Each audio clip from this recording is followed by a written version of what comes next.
Ok. Nous sommes combien? Ah bah, on est nombreux.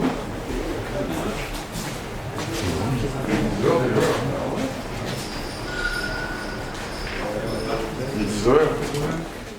Et cette année, j'ai créé, il y a 20 ans, sur ce site ici. Le site sur lequel nous sommes à l'origine, c'était une ancienne ferme qui était en ruine, destinée probablement à la destruction. Et elle a été reprise par Thierry de Coster, qui a donc 25 ans repris ce site pour le restaurer, le réhabiliter et en faire le premier point de vente Biocop au nord de Paris, il y a 25 ans. Il vient d'une profession, il vendait des produits chimiques à l'agriculture. Et à un moment, il dit que je comprends pas, il y a un truc qui va pas, plus j'en vends, plus j'en vends. Et les gars, ils se pendent dans leur... déjà à l'époque, le métier était compliqué, donc il s'est dit, je suis dans un truc qui n'est pas très net. Il a fait une machine arrière toute, et il a donc ouvert sa première boulangerie bio et point de vente de développement. Moi, mon histoire se passe après. Il y a 20 ans, j'étais cadre commercial dans des PME. Et à l'âge de 40 ans, j'ai eu envie de créer quelque chose. Et donc, chemin faisant, j'ai rencontré quelqu'un qui avait créé une brasserie à Esquelbec, la brasserie Thirier. Et quand j'ai vu ce qu'il avait fait, je me suis dit, voilà, c'est ça que je veux faire. Alors, après, c'est un cheminement. Et donc, j'étais à l'époque au GAN, dans les assurances, rien à voir. J'ai donc quitté le GAN en contrat individuel de formation, en très bon terme, donc ça m'a laissé le temps, pendant 2 ans, de travailler sur mon projet. Et Daniel Thirier, que j'ai rencontré, m'a aussi aidé à démarrer. J'ai fait mes essais chez lui, j'ai commencé à brasser. J'ai commencé dans ma cave, comme beaucoup de petits brasseurs artisans. Et je me suis formé chez mon confrère Daniel Thirier et j'ai fait des petites formations théoriques aussi en Belgique et en Allemagne. Et donc comme 99, j'avais mon projet sous le bras, j'ai travaillé 2 ans sur ce projet, il me fallait un endroit où me poser, et de préférence sur la métropole. Donc j'ai cherché, j'ai tourné, puis j'ai finalement rencontré Thierry que je connais, parce que c'est un cousin éloigné. Je lui ai présenté mon projet, et il m'a dit, bah, Banco, tu t'installes ici, je te construis la brasserie, donc tu seras locataire, mais tu me fais une bière bio. Je dis, bah oui, pourquoi pas, finalement. Donc l'idée, c'était d'avoir une bière artisanale certifiée agriculture biologique.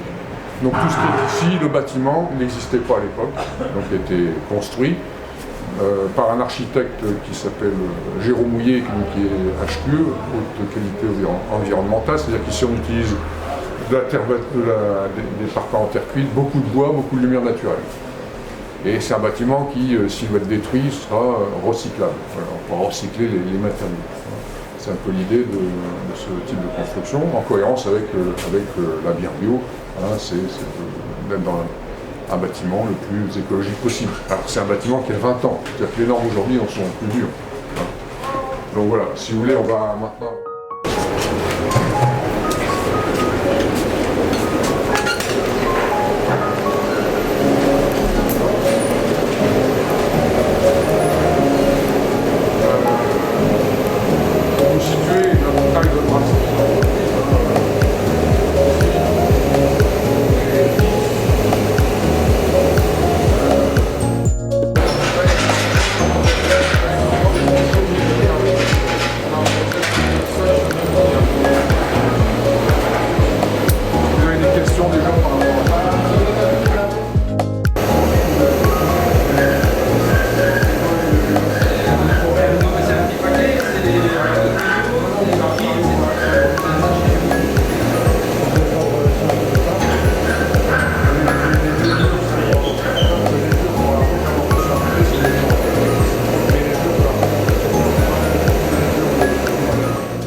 vous voulez, on va attaquer un petit brassage en extérieur sur une cuve.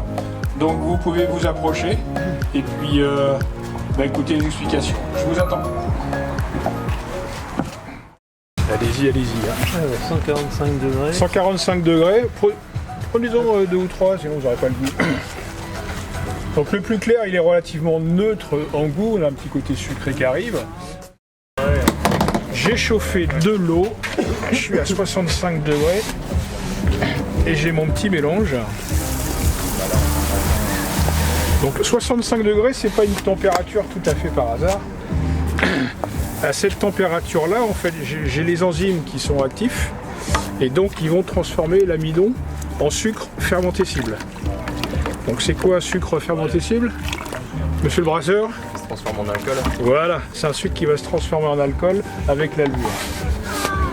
Donc on va tourner aux alentours de 65 degrés. Donc là, les enzymes rentrent tout de suite en action, en fait. Hein.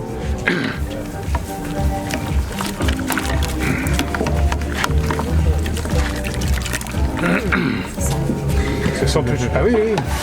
Là, vous pouvez mettre votre nez dessus. Hein. Ouais, une jolie brassage en termes. J'ai l'impression que c'est de l'ovomaltine. Il manque le chocolat et...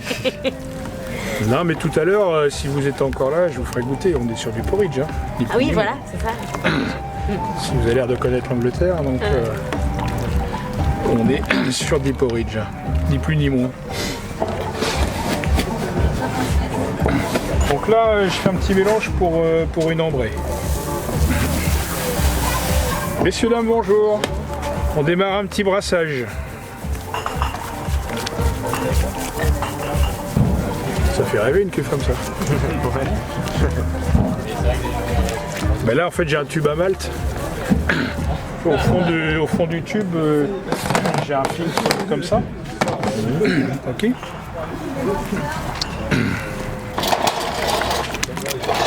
Et en fin de cuisson, tout ça je vais relever, je vais le poser au-dessus. Donc je vais faire mes filtrations directement sur la cuve.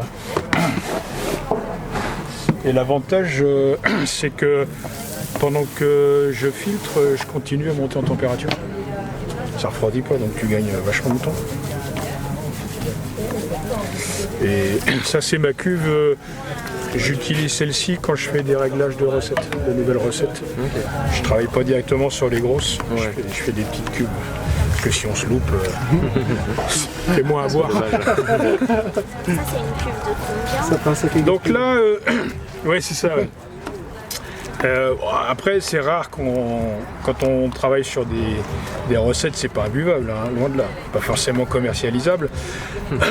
Donc ça, c'est une cuve qui fait à peu près 30 litres, mais je suis en capacité vraiment utile à 25 litres. Donc je peux arriver à sortir 25 litres de jus. Et la cuve, c'est juste qui est au milieu. Autour, c'est isolant. Non, non, tu peux, autour j'ai de l'eau. Ouais. Et en fait, en dessous, j'ai une pompe de recirculation. Je vais te montrer après. Je vais la démarrer une fois que j'aurai tout mis. Donc là, c'est la phase d'empâtage. Donc on va avoir, vous voyez, on a une pâte déjà relativement épaisse. Et le principe du brassage, c'est juste éviter que cette pâte elle aille se poser au fond par son poids et elle nous ferait un gâteau et on ne pourrait plus la travailler après. J'allais dire, ouais, on ferait bien un gâteau avec ça. Ben, aujourd'hui, les déchets de la céréale, une fois qu'on a fini la cuisson, on sépare de l'eau. Les déchets, c'est ce qu'on appelle la drèche. Donc de plus en plus, c'est recyclé pour en refaire du pain. Et puis ça part depuis toujours en aliment pour le bétail. Il y en a qui l'utilisent en restauration. Pardon ? Il y en a qui l'utilisent en restauration. Oui, bien sûr. Oui, le produit. Laine, il en fait. Le produit, ouais. Bah, lui, il a monté sa petite brasserie. Hein. Son beau pub. Et si vous avez des poules chez vous, c'est excellent. Ça fait des beaux œufs. Donc là, je fais une cuisson avec à peu près 24 litres d'eau et j'ai un peu plus de 5 kg de malt. Et 5 kg de malt, en fait, si on...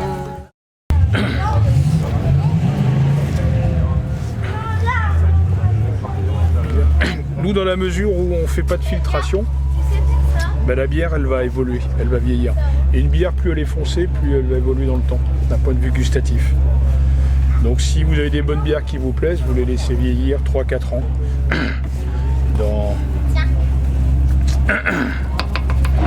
dans votre cave. Et alors pourquoi Donc qu'on a cultivé, qu'on a planté à la houblonnière expérimentale de Morbec il y a 3 ans. En fait, c'est une variété américaine issue d'un croisement avec une variété allemande. C'est une variété traditionnelle, souvent utilisée dans les bières qu'on pourrait dire des pils, des lagers. Mais en fait, ça va avoir des arômes assez fins, c'est-à-dire assez épicés, boisés. Et je vous invite, si vous êtes curieux, si vous ne savez pas trop à quoi ressemble l'odeur d'un cône de houblon, à en prendre un dans votre main.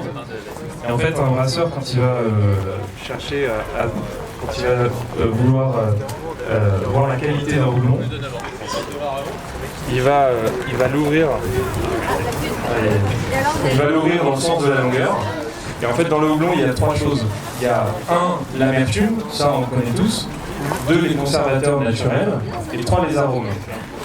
Et en fait, tous ces composés-là sont contenus dans la lupuline. Et la lupuline, c'est la poudre jaune que vous voyez dans un cône. Allez-y, vous pouvez prendre des cônes de houblon.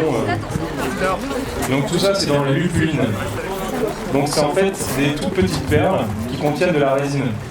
Et donc, comme sa plante cousine, la résine, quand on la chauffe, eh ben, elle va sentir un peu plus fort. Donc vous pouvez écraser ce cône dans votre main.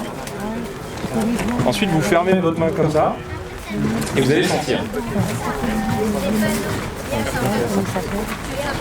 Et donc là, les arômes qu'on a d'un houblon frais, ils sont assez incomparables parce qu'on va avoir des arômes vraiment très très frais de pommes vertes, de fruits, et qui sont un peu différents d'un houblon séché, qui là vont partir un peu plus sur l'herbe, sur des arômes herbacés, épicés, boisés.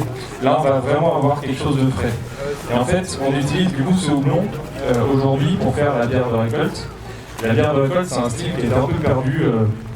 C'est des bières qui étaient brassées à la fin de la récolte. On utilisait quelques lianes. Et puis les brasseurs venaient dans les houblonnières, récupéraient ces lianes-là, mettre des cônes de houblon frais directement dans les bières, non séchées, pour avoir vraiment des bières ultra fraîches. Alors l'avantage de ces bières, c'est qu'elles ont des arômes incomparables. Et on a complètement oublié ce goût-là de la bière. Mais l'inconvénient, c'est que c'est une bière qui est très instable, très éphémère. C'est une bière qui se boit avant la fin de l'année. Grosso modo, si vous avez une bière de houblon frais, vous allez pouvoir profiter des arômes jusque la période de fête. Après ça, les arômes de houblon vont s'estomper parce qu'ils sont vraiment très volatiles. L'huile essentielle est très volatile, elle est très fragile, surtout dans le houblon frais quand il n'est pas séché, quand il n'est pas stabilisé. Donc là, ce que je vous invite à faire, c'est de prendre, c'est de venir autour de la table. Et du coup, on va cueillir tous les cônes de houblon comme à l'ancienne, quand on n'avait pas de machine pour le faire. Donc on le prend à la main et on le met dans le sac qui est ici. Et ensuite, le brasseur va se charger de le mettre dans la cuve. Et ensuite, on peut, quand on a fini, on peut tous aller prendre une bière. Merci à tous pour votre aide. Vous les prenez, vous les mettez là-bas.